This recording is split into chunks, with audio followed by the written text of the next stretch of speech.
মেয়ে মানুষের আবার এত কান্না কিসের? বুকে পাথর বসাতে না পারলে মেয়ে মানুষ হয়েছিস কি জন্য তুই? যা, সাজি ভরে শিউলি ফুল তুলে নিয়ে আয় তো দিদি ভাই, বোধনের পুজোতে লাগবে। সঙ্গে কয়েকটা চন্দ্রপুলিও নিয়ে যা, যাকে ভালো লাগবে তাকে দিস।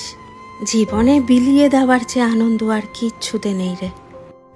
ইন্দুবালা শাড়ির আঁচলে বাঁধে চন্দ্রপুলি, সাজে নিয়ে সারা রাত না ঘুমোনো চোখে কর্ণে চলে ফুল তুলতে। শরতের এই ভোরেও কেমন যেন হেমন্তের হাওয়া দিচ্ছে, শিরশির করছে গা। চারিদিকে ছেঁড়া ছেঁড়া মেঘের মতো কুয়াশা জমাট বেঁধে আছে। থমকে দাঁড়ায় ইন্দুবালা শিউলি গাছটার সামনে এসে। কে ওখানে দাঁড়িয়ে? কে? এগিয়ে আসে মনিরুল। এত ভোরে এখানে কি করছিস?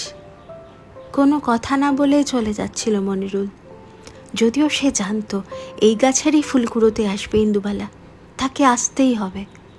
সারা রাত তো ঘোরের মধ্যে এঁকেছে ইন্দুবালার চোখ, কাজল দিয়ে টানা টানা। ইন্দুবালা ডাকে, মনিরুল। দাঁড়িয়ে পড়ে ছেলেটা। এগিয়ে আসে ইন্দুবালা। মনিরুল বিড়বিড় করে, কোনো এক শরৎ সকালে জীবনের প্রথম ভালোবাসার জন্য মিথ্যে কথা বলে। আমি জানতাম না তুই এখানে আসবি, আমি তো। ইন্দুবালা হাত দিয়ে চাপা দেয় মনিরুলের ঠোঁট, যেন ছ্যাঁকা লাগে মনিরুলের। এত তাপ কিসের? ইন্দুবালার হাত কাঁপছে, সে তাকিয়ে আছে মনিরুলের দিকে। আমাদের ঠাকুর ঘরে নবদ্বীপ থেকে আনা অনেক পুরনো একটা কেষ্ট ঠাকুর আছে। ঠাম্মার শাশুড়ি, তার শাশুড়ির ঠাকুর সেটা। তুই তার মতো চোখ কেন পেলি রে মনিরুল? সারাক্ষণ আমার চোখে ভাসে। আস্তে আস্তে সরিয়ে নিয়েছিল ঠোঁটের ওপর থেকে হাতটা।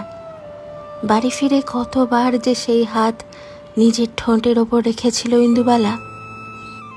তার আগে শাড়ির খুঁট খুলে মনিরুলের হাতে ধরিয়ে দিয়েছিল সারা রাত ধরে তার আর ঠাম্মায় মিলে করা চন্দ্রপুলি। ঠাম্মা বলেছে, যাকে ভালো লাগবে তাকে দিস।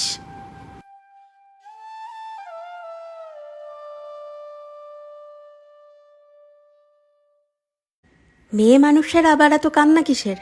বুকে পাথর বসাতে না পারলে মেয়ে মানুষ হয়েছিস কি জন্য তুই?